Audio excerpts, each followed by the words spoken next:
Number 10. Anino sa Yungib. Isang grupo ng explorers ang pumasok sa isang madilim na kuweba upang maghanap ng mga sinaunang artifact. Habang papasok sila ng papasok, ang liwanag mula sa bukana ng Yungib ay nagbigay ng isang napakalaking anino sa pader. Sa simula, akala nila ay simpleng epekto lamang ito ng ilaw at mga bato. Ngunit habang tumatagal, napansin nilang may kakaibang hugis ang anino. Tila may sungay at nakatayo na parang isang nilalang. Hindi ito mukhang hayop at lalong hindi rin mukhang tao. Ang anino ay tila gumagalaw ng bahagya na parang may nagbabantay sa kanila mula sa dilim. Matapos ang karanasang iyon, ang grupo ay hindi na muling nakita. Hanggang ngayon, nananatiling hindi ginagalaw ang kuweba at pinaniniwalaang may kung anong misteryosong presensya pa rin sa loob nito. Number 9. Kakaibang kapa. Isang photographer ang naglalakad sa isang latyaan sa Hokkaido upang kumuha sana ng larawan ng wildlife.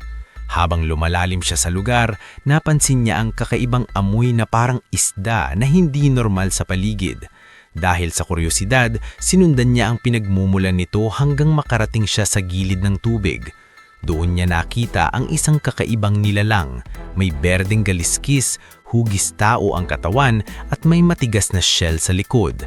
Ayon sa kanyang paglalarawan, ang nilalang ay kahawig ng isang kapa mula sa alamat ng Japan. Dahil sa takot at pag-aalala sa mga kwento tungkol dito, pinili niyang umatras at tahimik na umalis sa lugar nang hindi na muling lumingon. Number 8. Higanteng Pateng. Isang grupo ng mga reporter ang nasa gitna ng karagatan nang biglang may lumilitaw na napakalaking puting pateng malapit sa kanilang bangka. Ayon sa kanilang obserbasyon, ang laki nito ay tila mas malaki kaysa sa karaniwang nakikita sa naturang lugar. Tahimik itong lumutang sa ilalim ng tubig habang malinaw na nakikita ang anino ng katawan nito na gumagalaw sa alon. Ang biglaang paglitaw ng pating ay nagdulot ng matinding pagkabigla sa mga saksi. Marami ang nagsimulang tumanong kung ano pa ang maaaring nagtatago sa kailaliman ng karagatan. Ayon sa ilang eksperto, marami pa ring bahagi ng dagat ang hindi pa lubusang napag-aaralan, kaya't posibleng may mga nilalang na hindi pa natutuklasan ng agham. Number 7. Manok na alimango. Isang lalaki ang lumabas sa kanyang hardin matapos makarinig ng kakaibang ingay. Doon ay nakita niya ang isang manok na tila normal sa unang tingin. Gulit nang ito ay lumakad, napansin niyang kakaiba ang mga paa nito. Ang mga binti nito ay hindi tulad ng karaniwang manok, kundi kahawig ng paa ng alimango. Ang nilalang ay gumagalaw ng maayos na tila natural lamang ang kakaibang anyo nito. Dahil sa kakaibang kombinasyon ng katangian, may mga naniniwalang maaaring ito ay resulta ng eksperimento o kakaibang mutasyon. Hanggang ngayon, nananatiling palaisipan kung paano nagkaroon ng ganitong anyo ang naturang hayop. Number 6. Unicorn sa bukid. Isang turista ang naglalakbay sa isang malawak na bukirin nang mapansin niya ang 2 kabayong nanginginain sa damuhan. Sa unang tingin ay wala namang kakaiba, ngunit nang i-zoom niya ang kamera, napansin niyang ang isa sa mga ito ay may nakausling iisang sungay sa gitna ng noo. Ang kakaibang detalye na ito ay agad nagpaalala sa mga alamat tungkol sa unicorn. Dahil sa malinaw na kuha ng video, marami ang nagsimulang magtanong kung ito ba ay isang pambihirang mutasyon o posibleng patunay ng isang nilalang na matagal ng bahagi ng mito. Hanggang ngayon, nananatiling misteryo kung ano nga ba ang tunay na nakita sa bukiring iyon. Number 5. Dobby na modelo. Isang lalaki ang bumisita sa bahay ng kanyang mga kamag-anak sa London at halos magpanik nang makita ang isang maliit na nilalang sa loob ng bahay. Ang itsura nito ay kahawig ng isang karakter mula sa alamat o pantasya na agad nagdulot ng takot sa kanya. Kalaunan, nalaman niyang ang kanyang mga kamag-anak ay bahagi ng production team ng isang sikat na pelikula at ang nakita niya ay isang detalyadong modelo lamang ng karakter na si Dobby. Gayunpaman, dahil sa sobrang realistikong itsura nito, kahit sino ay maaaring mapagkamalan nitong buhay sa unang tingin. Number 4. Kambing taong nilalang. Isang lalaki ang naglalakad malapit sa isang kuweba sa Mexico nang mapansin niya ang isang kakaibang nilalang mula sa malayo. Agad siyang nagtago at nagsimulang mag-record. Ang nilalang ay may katawan na kahawig ng tao, ngunit may mga paa na tila pangkambing at may malalaking sungay sa ulo.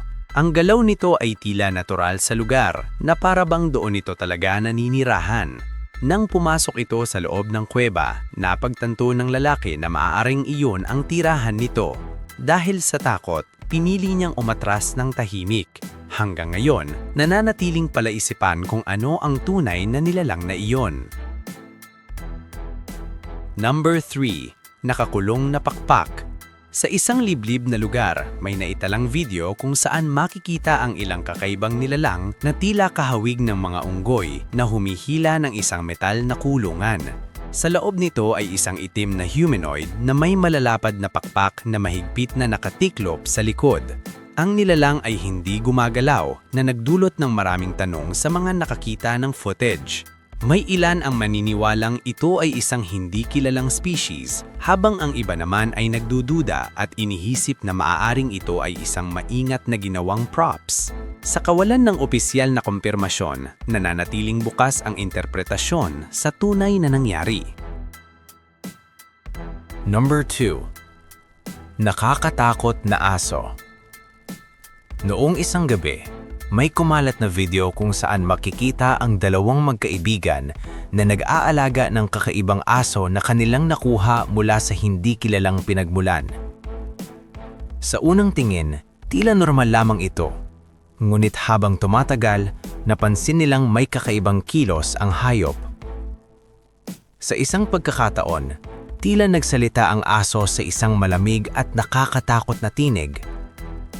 Ang pangyayaring ito ay nagdulot ng matinding takot sa kanila. Nang muling balikan ang footage mula sa kanilang security camera, makikita ang nilalang na tila sumisigaw bago tuluyang mawala sa frame.